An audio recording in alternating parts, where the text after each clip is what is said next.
All right, thank you. So before I jump into it, I want to talk just a minute about what I thought was a very interesting and unique background that I have. But then you come to a conference like this and you meet all sorts of much more interesting people with also very interesting backgrounds. So, but yeah, I grew up with a love of math and science, but I also have always loved things like arts and creative pursuits. So when I went to college, I did get a bachelor's degree in computer science, but it was a Bachelor of Arts in computer science. Then I went to work in IT and I started, dabbled in some different types of IT jobs like systems administration and network administration. And then I found programming, which allowed me to be more creative also. So then, in the process of working as a programmer, I was working at a technology company. And I quickly moved into management positions. So first as a manager and then as a director.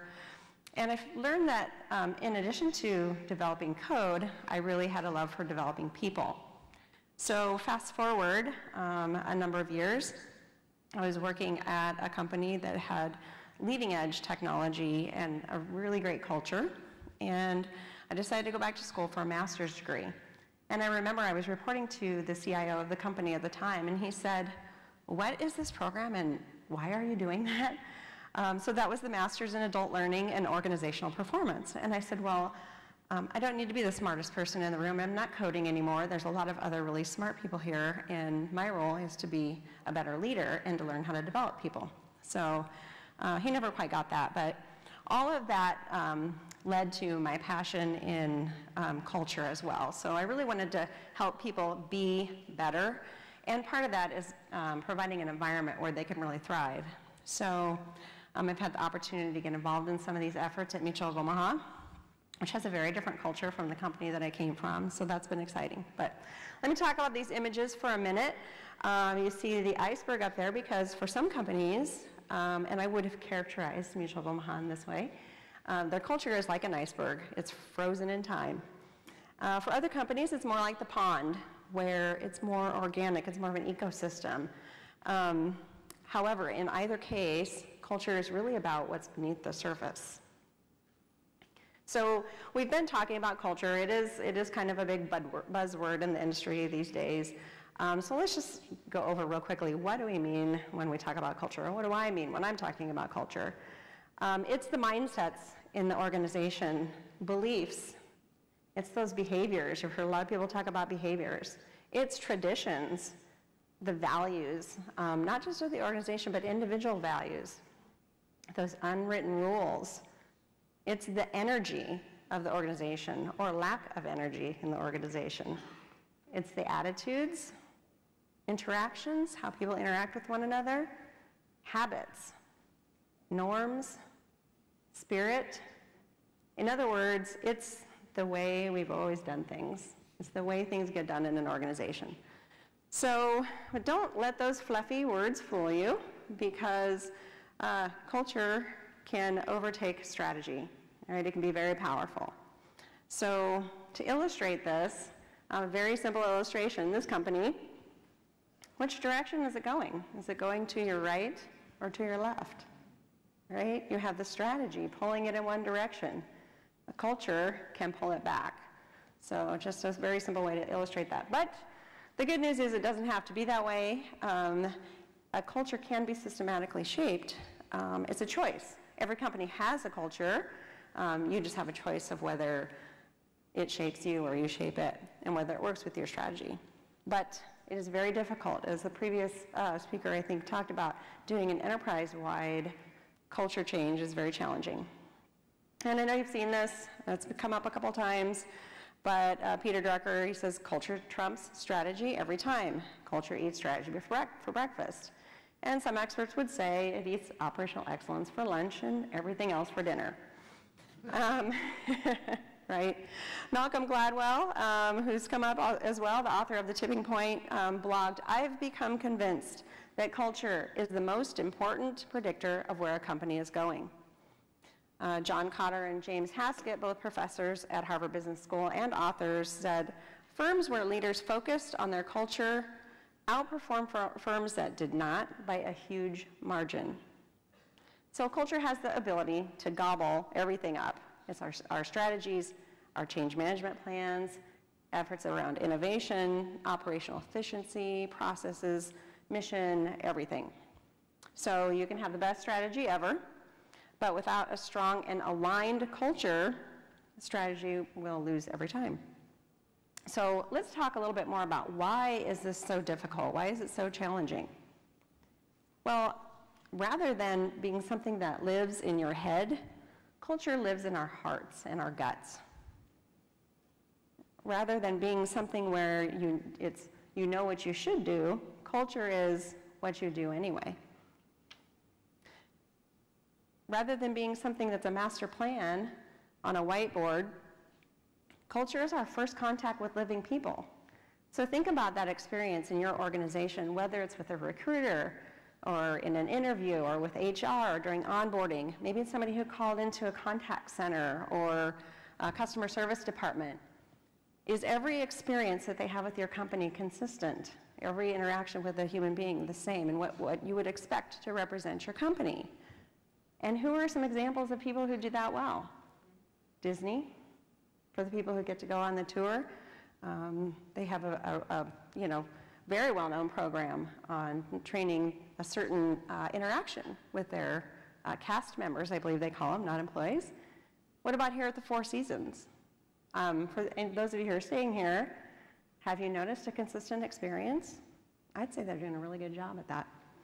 So, also, rather than being something that's very rational, it's a little bit more intuitive. It requires learning to engage both sides of your brain. You like that? I thought that was cute. You have to engage both sides of your brain, right? The right side, the left side, and figure out what makes people tick, and that can be challenging. Also, rather than being something that can be explained, it's more of something that you feel or that you just know. And unlike strategy, which describes a future state, culture is the reality of right now. And you need a clear grasp of this reality to understand how you can lay out a plan then to get to the future that you desire that is consistent with the strategy. And rather than being tied to an org chart or a design on an org chart that shows you who you should talk to get things done, the culture is more about who do you actually talk about to really get things done.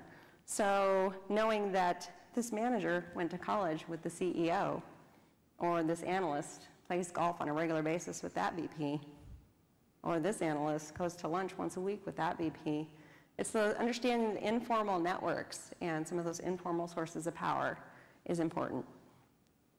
Rather than being really a set of tools, it's about the body that puts those tools to work. And rather than being an idea, culture is an experience. And finally, strategy and values can describe intention and potential. But culture is innovation in action and implementation.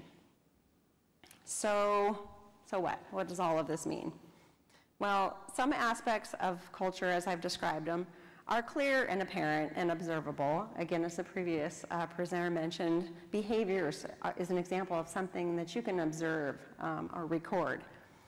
So, but there are other aspects of the culture that are not quite as observable. They're very deep and embedded, and they're beneath the surface.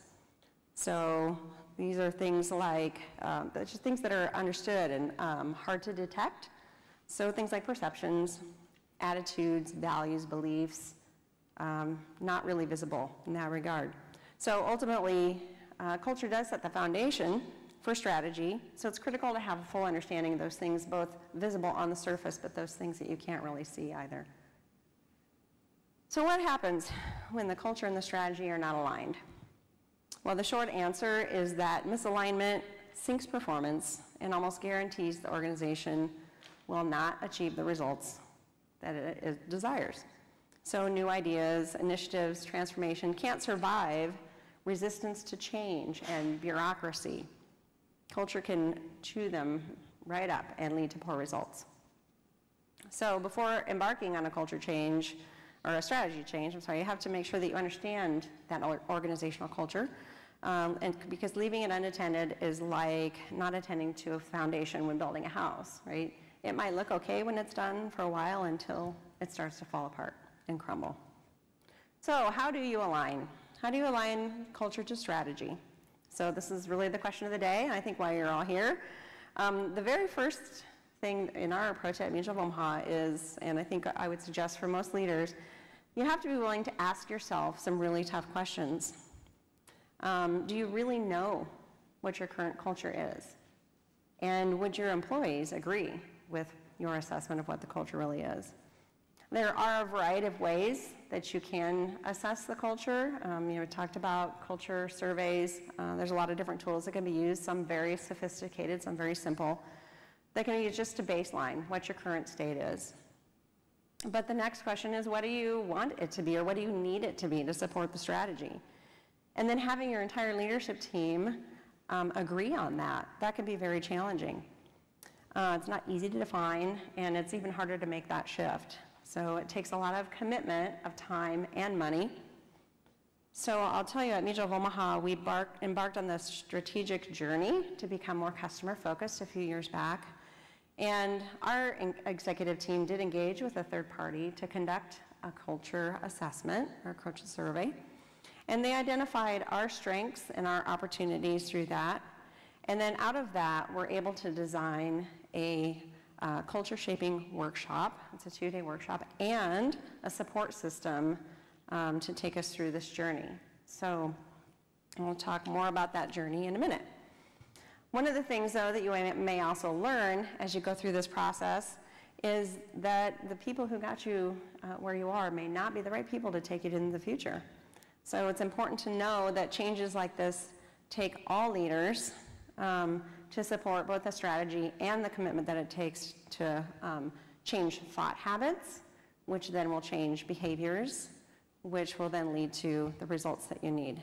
So at Mutual of Omaha, we started with our senior executive team and the C-level. They all went through the 2-day workshop as a group, and then the next level down, all of their direct reports went through the workshop.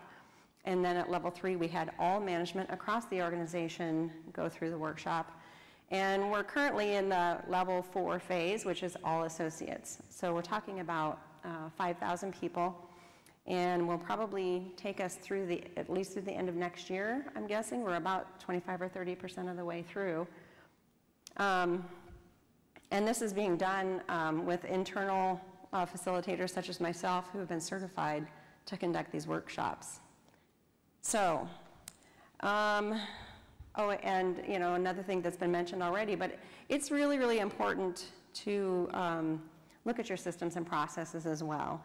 So if you're working towards a culture of teamwork, you don't want incentives that encourage people to pit people against one another. So I'll tell you a quick story, because I think I'm about out of time, about 2 companies who had fiercely competitive boards of directors. And they wanted to organize a challenge, a rowing competition, to challenge each other's organizational and sporting abilities. The first company, Company X, was a very command and control, ruthless autocratic company with 0 staff empowerment. The next company, Company Y, had a culture of developing people and teamwork. So when race day came, Company Y appeared from the boathouse first with their crew, 8 rowers and a helmsman. Next followed Company X with their crew, 8 helmsmen and 1 rower. So who do you think won? Right? Not surprisingly, Company Y won with an easy victory. Well, the rest of the story is the next day when the board of directors got back together from Company X to have a post-mortem about what had happened in this embarrassing defeat. They had a very long, wearing meeting to talk about what they needed to do. And they finally came up with their decision. They decided that the rower should be replaced immediately because clearly he had not listened well enough to the instructions he had been given. They also decided, well, for next year's competition, let's try the same strategy. So the following year, the 2 companies once again raced, and this time, Company Y won by an even bigger margin than the year before. Why? What had gone wrong? Well, they had adopted the same strategy, they had not addressed their culture, which lacked any sort of teamwork. So again, the moral of the story is that strategy alone can't move you in a new direction if your culture is pulling against you. Again, that's fictional, but there are real examples of companies that are facing this. I know Southwest is here. Southwest is a winner. How many of you have flown on TED? TED? Anybody? Anybody? Yeah, they're a loser. So TED had the same strategy as Southwest. You know, low cost point-to-point, single plane, different cultures. So TED was a spin-off of United, and they had adopted United's culture, so did not survive for very long. So final word, just that there is a beacon of light. There's hope. At Mutual of Omaha, we are investing a lot. We have 16 internally certified facilitators. We're doing 2-day workshops for about 5,000 employees. That's a huge investment in time and money. We also have a growing number of culture champions across the organization. At every workshop, we give people an opportunity to support this initiative ongoing. We have created videos to continue to support it. We have posters, lots of reminders, and monthly leader-led activities to reinforce the ideas and to introduce it for those who haven't been through the workshop yet. You start to hear common language. People talk about mood elevators and blue chips and things like that. We all know what that means. The behaviors that we're expecting. We talk about accountability. A lot of companies talk about empowerment, but what is empowerment without accountability? If people don't feel accountable for the results, what does it do to empower them? So again, cultures can be systematically shaped with the right leadership support and commitment, leading to successful strategy. And final thought, some people would say, you know, if you invest all this time and energy and money, what if people leave? And the answer is, well, what if you don't and they stay? Thank you.